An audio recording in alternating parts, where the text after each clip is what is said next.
We don't have any money. We're not famous. There's no paparazzi chasing us, but when we walk down the street, people wonder who we are.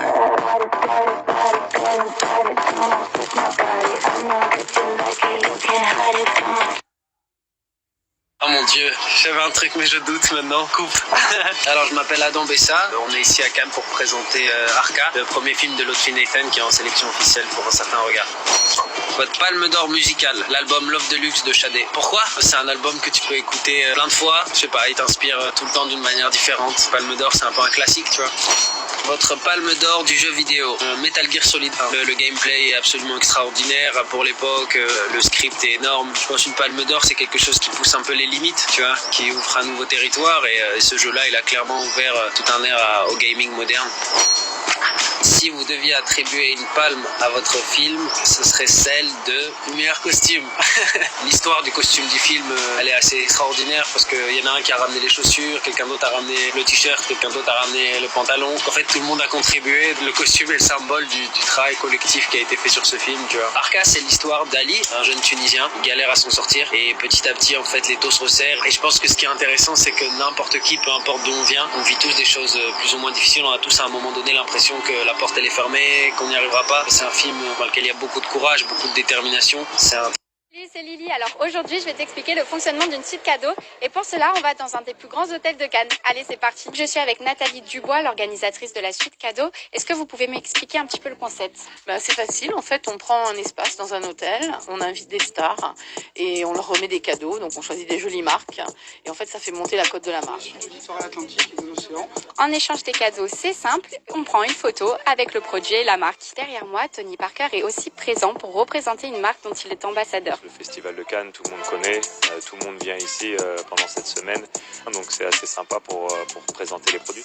Et dans la suite cadeau, il n'y a pas que des produits à récupérer, il est aussi possible de se faire masser et justement Saori va me resculpter le visage. Pour faire venir les stars, le principe est simple. Elles reçoivent une invitation et n'ont plus qu'à prendre rendez-vous. La suite, elle est ouverte de 10h à 18h sur 8 jours durant le Festival de Cannes. Et en tout, 250 VIP sont attendus. La liste est juste là, mais malheureusement, je ne peux pas vous la montrer.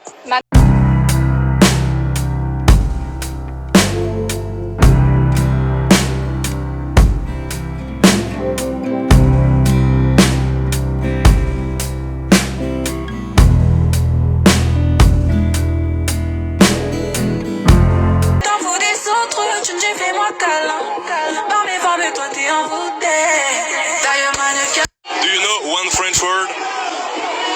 Comme si comme ça.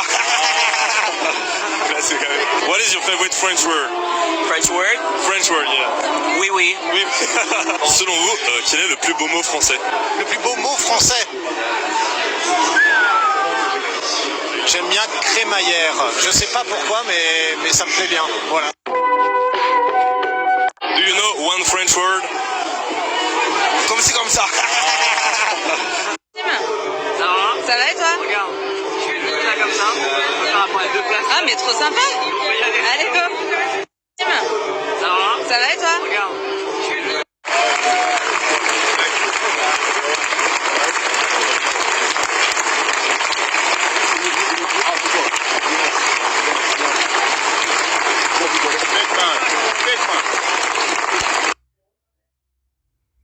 Yo TikTok, j'espère que vous allez bien. J'en profite d'être dans les loges de TikTok France au Festival de Cannes pour vous parler de mon dernier filtre qui vient de sortir. Il s'appelle Self Love, il est sur des tons naturels et contrastés, bref, des trucs vraiment cool pour l'été. Soyez créatifs avec, allez bisous. Yo TikTok, j'espère que vous allez bien. J'en profite d'être dans les loges de TikTok France au Festival de Cannes pour vous parler de mon dernier filtre qui vient de sortir. On va regarder la carte.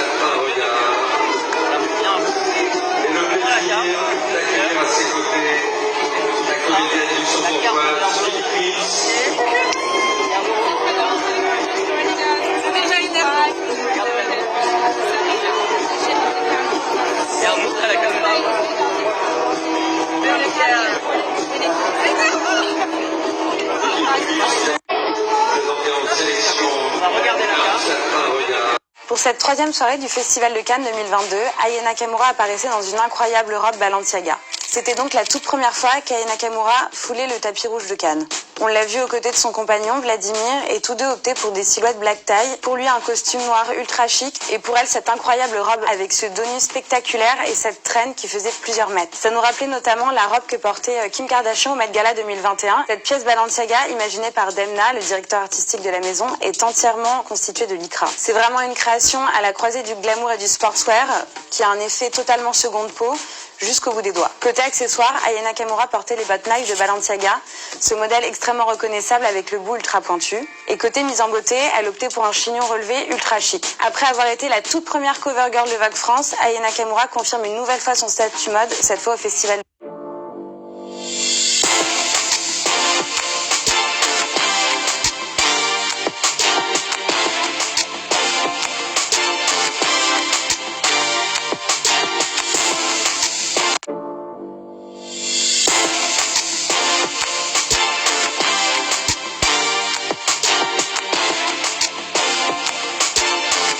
Un moment stressant, un moment excitant? C'est un peu des deux.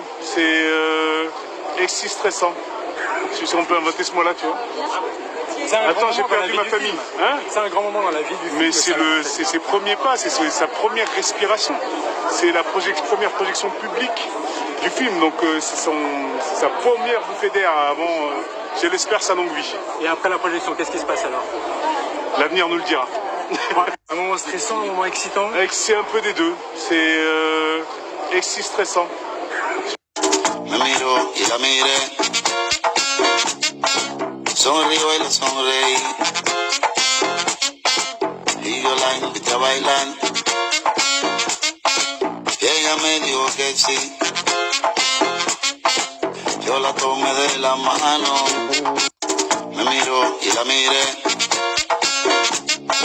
sonrío y la sonreí, y yo la invité a bailar. La soirée la plus iconique, la soirée de la maison de joaillerie Chopard, fidèle du festival depuis 1998. L'occasion de remettre le prix Chopard, qui récompense les révélations féminines et masculines du cinéma remarqué par la maison. La soirée la plus cinéphile, la soirée de remise des prix du groupe Kering, le prix Women in Motion, reçu par une actrice emblématique, Salma Hayek l'année dernière, et le prix Jeune Talent, décerné à une réalisatrice émergente. La soirée la plus engagée, le gala de l'AMFAR, organisé au profit de la recherche dans la lutte contre le virus du sida. L'an dernier, l'AMFAR a récolté plus de 9 millions d'euros pour cette cause. Cette année, Christina Aguilera et Ricky Martin seront de la partie, avec un spécial guest de haute volée, Robert De Niro. La soirée la plus internationale, le Global Gift Gala, animé par Eva Longoria. De Dubaï à Londres, en passant par Cannes, la Global Gift Foundation récolte des fonds destinés à améliorer les conditions de vie des femmes et des enfants qui vivent en situation de précarité. Les soirées les plus triées sur le volet, les soirées chic de la terrasse by Alban Clairet, organisatrice spécialisée dans l'événementiel pour le cinéma ou la mode, les soirées rythmées de la Villa Schweppes, bars et boîtes de nuit qui se réinventent chaque année sur la Croisette, les soirées à l'hôtel Martinez, Palace des Stars par excellence. La soirée... Combien de femmes ont remporté la Palme d'Or au Festival de Cannes? Seulement 2, pour 74 éditions du Festival de Cannes. On est quand même super loin de la parité là. La première c'est Jane Campion en 1993 avec La leçon de piano, mais elle a dû partager sa palme avec un autre réalisateur parce qu'il y avait cette année-là 2 lauréats ex aequo. En fait, il faut attendre l'année dernière, c'est-à-dire 2021, pour qu'une femme gagne toute seule la Palme d'Or comme une grande. Vous l'avez? Psst, indice, c'est une femme. Une Française. Julia Ducournau avec Titane. Et à votre avis cette année, un homme ou une femme? Comment j'ai réussi à faire un selfie avec Tom Cruise? Hier à Cannes avait lieu la projection de Top Gun Maverick, le nouveau film où Tom Cruise tient le premier rôle. Et c'était un événement de fou. Toute la Croisette était en feu et la patrouille de France a même fait un passage sur le tapis rouge. D'ailleurs, c'était aussi l'occasion pour moi de faire ma première montée des marches à Cannes et d'assister à la remise de la Palme d'honneur à Monsieur Tom Cruise. Et c'est là que j'ai utilisé mon charisme de fou pour faire ce magnifique selfie avec Tom. Bah si, regardez, il est juste là. Ça compte, non? Comment j'ai réussi à faire un selfie avec Tom Cruise? Aujourd'hui, on t'explique ce que signifie ce logo. On le trouve sur les affiches des films Frères et Sœurs, Les Crimes du Futur par exemple.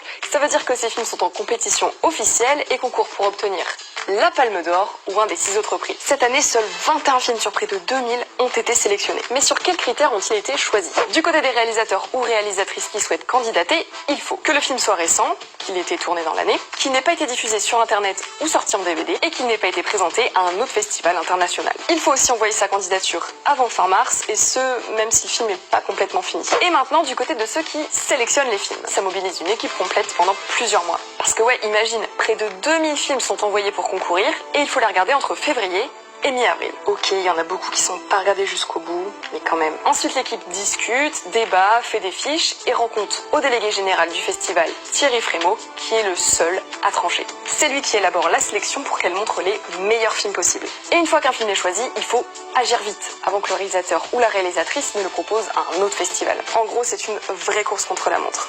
Aujourd'hui, on t'explique ce que... Salut, c'est Lily. Aujourd'hui, je te montre les coulisses de la montée des marches. Pour pouvoir photographier ou filmer, il faut venir ici récupérer une accréditation comme celle-ci. Et chaque média a le droit à un emplacement précis et à 2 journalistes maximum. Évidemment, pour accéder au tapis rouge, il y a un dress code à respecter. Du coup, je pars me changer. Ah voilà, c'est mieux comme ça, Dominique. Alors pour les filles, ça reste assez sobre, hein, on est tout en noir. Mais pour les garçons, c'est un petit peu plus strict vu que c'est smoking et nœud papillon obligatoire. Merci Dominique, c'est mieux comme ça. Et ça y est, on est sur les mythiques marches de Cannes. Et regardez à quoi ça ressemble de l'autre côté.